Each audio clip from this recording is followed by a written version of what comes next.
नमस्कार, देश दुनिया की खबरों में आपका स्वागत है। मैं हूं आपके साथ अंकिता और आइए अब खबरें देखते हैं विस्तार से। जम्मू कश्मीर में शोपियां के मुनिहाल में सोमवार सुबह सुरक्षा बलों ने 2 आतंकियों को मार गिराया। अभी इनकी पहचान नहीं हो पाई है। इलाके में 2 आतंकी और छिपे होने का अनुमान है, उनकी तलाश की जा रही है। पिछले हफ्ते शोपियां के ही रावरपोरा में जैश ए मोहम्मद के आतंकी सज्जाद अफगानी मारा गया था। 3 दिन चले इस एनकाउंटर में सज्जाद के अलावा एक और दहशतगर्द को ढेर किया गया था। सज्जाद युवाओं को आतंकी संगठनों के लिए भर्ती करने में शामिल था।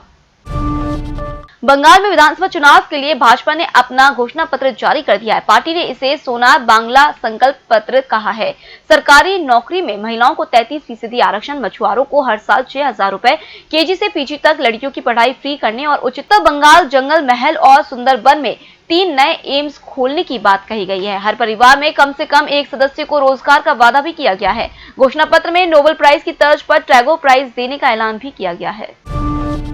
देश में कोरोना की रफ्तार लगातार तेज होती जा रही है। बीते 24 घंटे में 47,009 संक्रमित मिले, 21,206 ठीक हो गए, जबकि 213 की मौत हो गई। इस तरह एक दिन में ही एक्टिव केस यानी इलाज करा रहे मरीजों की संख्या 28,653 बढ़ गई। अकेले महाराष्ट्र में ही 30,535 संक्रमित मिले, जो राज्य में कोरोना के दौर में अब तक का सबसे बड़ा आंकड़ा है। इससे पहले 11 सितंबर को 24,886 केस आए थे, तब यह सबसे ज्यादा थे। मुकेश अंबानी के घर एंटीलिया के वहां विस्फोटक मिलने के मामले में महाराष्ट्र के गृह मंत्री अनिल देशमुख पर लगे आरोपों ने उद्धव सरकार की मुश्किलें बढ़ा दी हैं।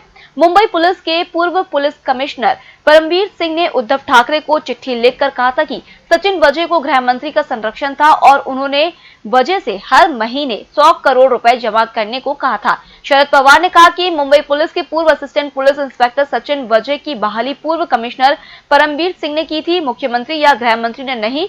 रही बात देशमुख के इस्तीफे की, तो उस पर फैसला उद्धव ले। कोरोना के बढ़ते मामलों की वजह से जर्मनी में एक बार फिर लॉकडाउन बढ़ाने की तैयारी कर ली गई है। संक्रमण को रोकने के लिए तैयार किए गए ड्राफ्ट प्रपोजल में लॉकडाउन को लगातार 5वें महीने बढ़ाने का पूरा खाका तैयार कर लिया गया है।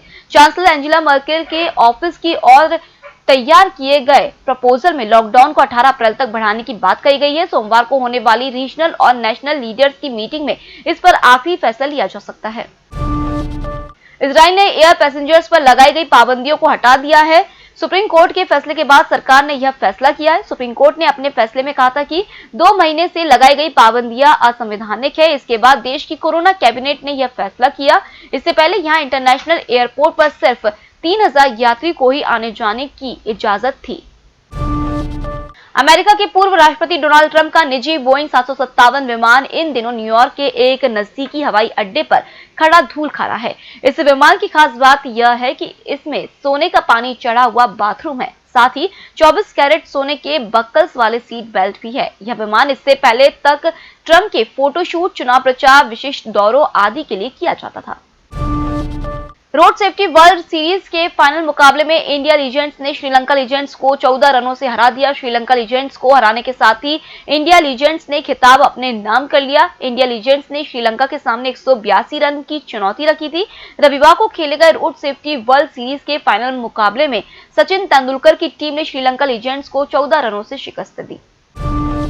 इरडा ने कहा है कि स्वास्थ्य बीमा के मामले में बीमा कंपनियां अगर किसी दावे को खारिज करती है तो उन्हें बीमा धारकों को इसकी स्पष्ट वजह बतानी होगी।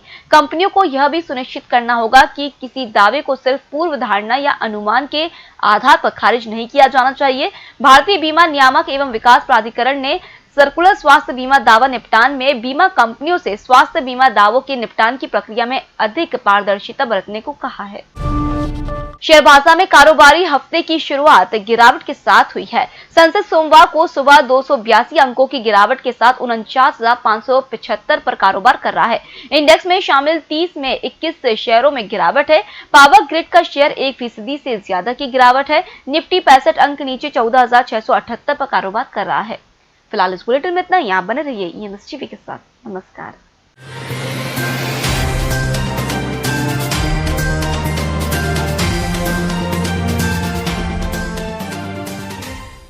निष्पक्ष, निर्भीक और विश्वसनीय खबरें देखें सिर्फ EMS टीवी पर।